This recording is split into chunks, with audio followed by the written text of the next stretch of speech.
So this massive little puppy right here is called a Cougar Mine-Resistant Ambush Protected Vehicle, or MRAP. You can assume that it only dates younger armored vehicles.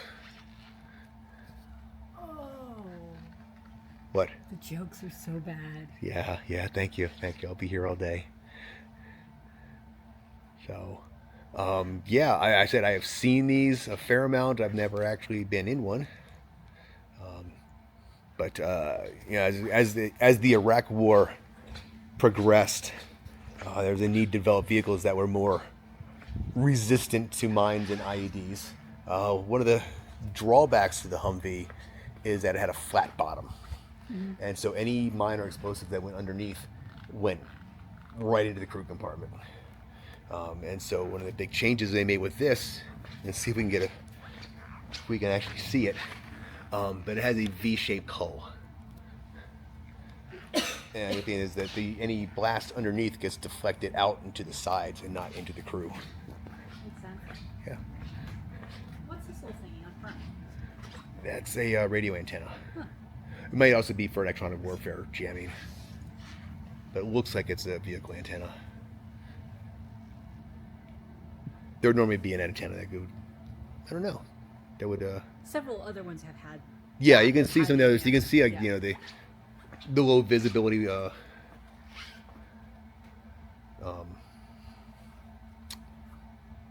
antenna is the word I'm looking for.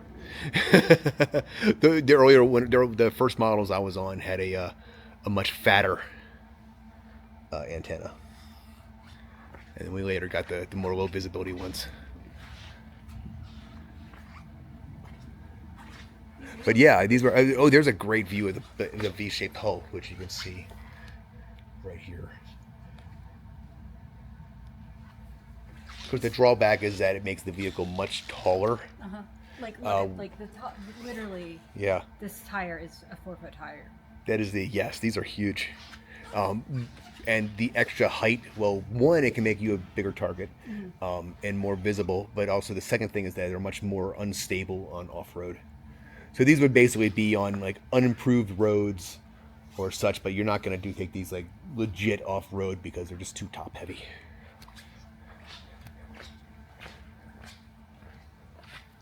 All right. What else we got? Oh, this is the engine. This is a dedicated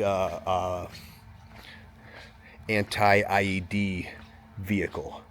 I don't know what they're calling. What are they calling it? I've seen these before. A Husky. So these are run by the engineers, basically define and detonate IEDs.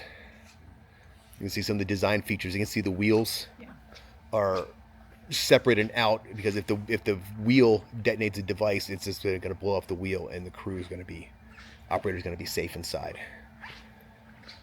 Again, you see there's a great V-shaped hull example. So you can see the explosive force will be projected out. It was all designed to be easily repairable also. So if you blew up a wheel, you could more easier than on a Humvee swap the wheel assembly out. And the operator up there in his armored cab. These would also, it's not mounted on here, but these would actually have like articulated arms and a shovel and stuff like that, so you could go and dig out and to pull out. So it didn't just drive and like detonate. We're just gonna drive over it, but you could with the articulated arms and other stuff that you could remove IEDs. And it would have, this is an example. This is not wouldn't be the exact same one on there, but you can see an example of the articulated arm right here that could be used to dig up and like locate IEDs. So this is another version of a vehicle that would do the exact same job. But yep. Looks like there's more cabin space in there. Yes, they're gonna be able to have a much bigger crew in there. Bigger crew. Yes. This would probably be like for an EOD team. Okay. Would use this for the larger crew and stuff.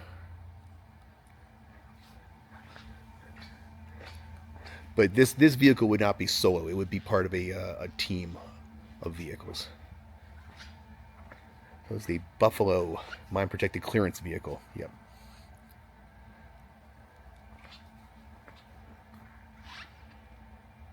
Designed based on a successful South African Cougar MRAP.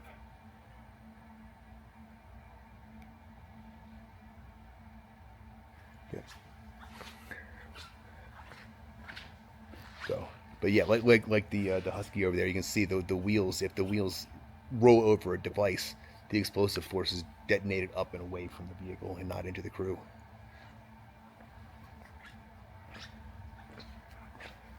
This is pretty cool. A Harley Davidson, marked up for Canadian military. A lot of Canadian military stuff here. I wonder what the background on that is. So produced to Army specifications around World War II. 45 cubic inch engine displacement. It acquired the nickname of Liberator. So it weighed 576 pounds with a top speed of 65 miles an hour. This is nicely restored. It is a great version of it. Like this guy, I absolutely remember. Remember this one, the Du Bois Kubelwagon? Military Military Vehicle Museum. I was like, I've seen that car. Basically the German Jeep.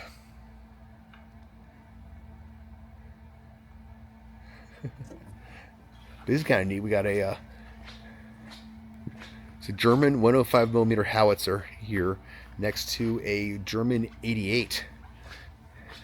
Or the 8.8 centimeter flak 37. Slang term we call it the 88. This is an anti-aircraft gun that was pushed into service as an anti-tank gun and turned out to do insanely well. Turned out the velocity that you need to get a shell up really high translates into a really hard-hitting anti-tank cannon. And you could, the drawback obviously is the massive size of it. I remember reading an article that despite how much everybody feared the 88, that the true killer of tanks was actually the 75 millimeter anti-tank gun.